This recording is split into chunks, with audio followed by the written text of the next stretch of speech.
if you haven't had an opportunity to watch Captain America Civil War, stop listening now, major spoilers, here we go. This is from the 51-minute mark to the 109 mark. We're talking about the events that happen at the very end of Bucharest and then heading over to Berlin. Okay, so 51 to 53 minutes. Vision cooks Scarlet Witch some dinner.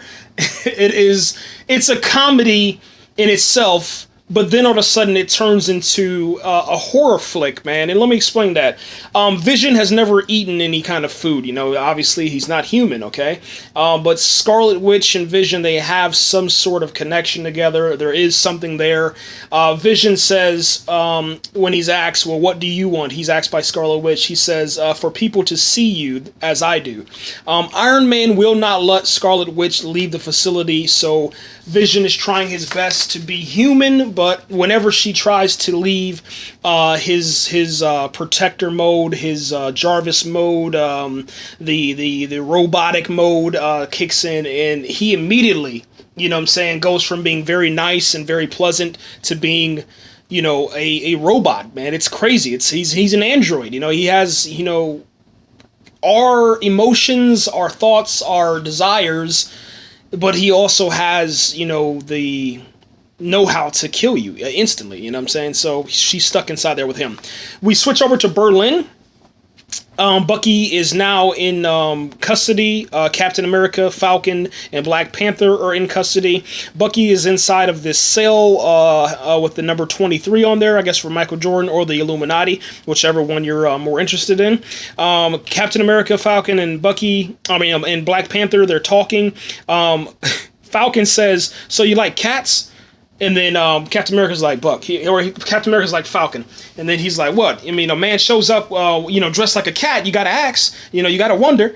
And then the Black Panther responds, man, he says, the Black Panther has been the protector of Wakanda for generations. And he says, so from a king to a warrior, he said, how long do you think it's going to take me to kill your friend?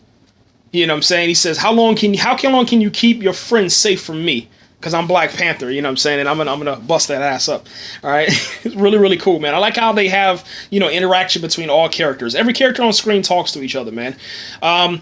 Let me see.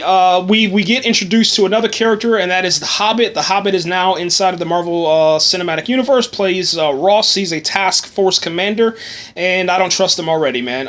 The wings for Falcon and the shield for Captain America are the property of the United States government, or the government now, maybe the UN. And Iron Man and Captain America are talking around the 57-minute mark, and Captain America comes up to, Iron Man comes up to Captain America and wants him to sign this peace treaty. Or he even tries to, persuade him using a pin from his time frame. You know what I'm saying?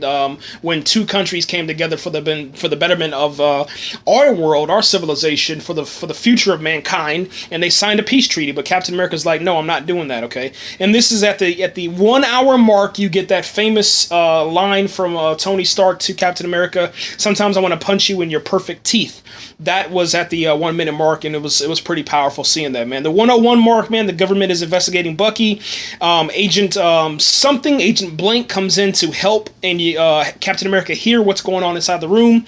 At the 102 mark, there's a delivery truck guy that delivers a package to someone that you immediately should recognize, I guess you can say, from the picture that is of Bucky inside the UN explosion. He's the guy that has framed Bucky. At the 103 mark, the package is opened, and then you see that it is a actual bomb. That is the same bomb that was inside of Zemo's closet. So therefore, I'm thinking that Zemo is involved in this whole situation from the very beginning, and from that 103 mark when it blows up. So I said, oh snap! So now Bucky is being interrogated, and the guy that's inside there with Bucky is actually Zemo, and he was using some disguises to hide himself, man. And they start showing you that during during the scene. You know, they start showing you underneath the table, he doesn't have normal shoes on. And then all of a sudden, at the 104 mark, you see the red book. And then he starts reading the incantation, and he starts reading, you know, whatever's written inside of there. Whatever those codes are, those words are that can activate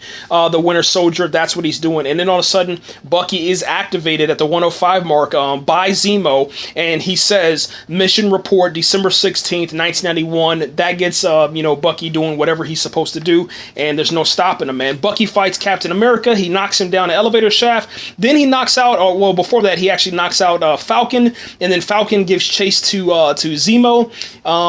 The 106 mark, this is that exact same scene that Marvel had released with with Iron Man versus Bucky, and then Bucky versus Agent Blank, and then I'm not going to spoil that. I want to tell you who it is. And then after Agent Blank goes down, then Black Widow is almost killed by Bucky, and then after that, Black Widow was saved by Black Panther, because it's Black Panther versus Bucky. It's bad as hell, dude. It's one of the dopest scenes, man. It happens so fast. There's really nothing new, so you know it doesn't elevate the movie or nothing like that, but it's pretty cool to see, you know, how powerful, man, Black Panther is, man. They didn't do, you know, the cop-out mode, you know what I'm saying, and have him all weak and shit, man. He's inside the movie. It's bad as hell. You're gonna love it, man. Black Panther grabs Bucky's hand, and he notices something about his arm, man. That's all I'm gonna say. And me personally, I think it's the connection to his land. That's all. I think that's what it is. I'm just gonna go ahead and go with that for right now. Bucky gets knocked down. This not a shaft, but over the railing from Black Panther. He knocks him down. Then he tries to chase after him, but he doesn't know where he went. But that's okay though. Bucky he also knocked out you know, Black Widow and the other agent. And then Iron Man, he also knocked him out too. And then at the 107 to the 108 mark is Captain America versus Bucky versus the helicopter. Bucky gets inside his helicopter and tries to take off. Captain America's like, no, I'm not feeling that. Yo, I got you, man. You're my brother. You're not leaving me. You're not leaving me again, man. I'm not going to be frozen alone, man. I want to be frozen together with you because I love you. You're my brother. And then all of a sudden he grabs his helicopter, man, and they show that same exact scene, man. There's really nothing new. The only thing that's new is that the helicopter actually goes down because Bucky tries to kill Captain America.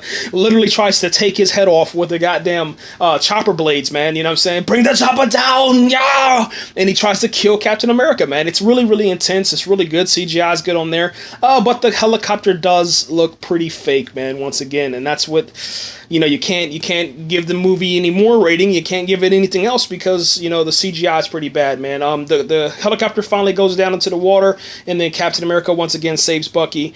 And that's where we're sitting at, man. Bucky is actually in custody right now. Well, not custody, but he has, you know, Captain America has him locked up, and him and Falcon are watching over him, and that's where we're at right now. We're going to continue on, guys. It's 2 hours and 17 minutes in total time. We're at 1 hour and 11 minutes, man, so we're almost there.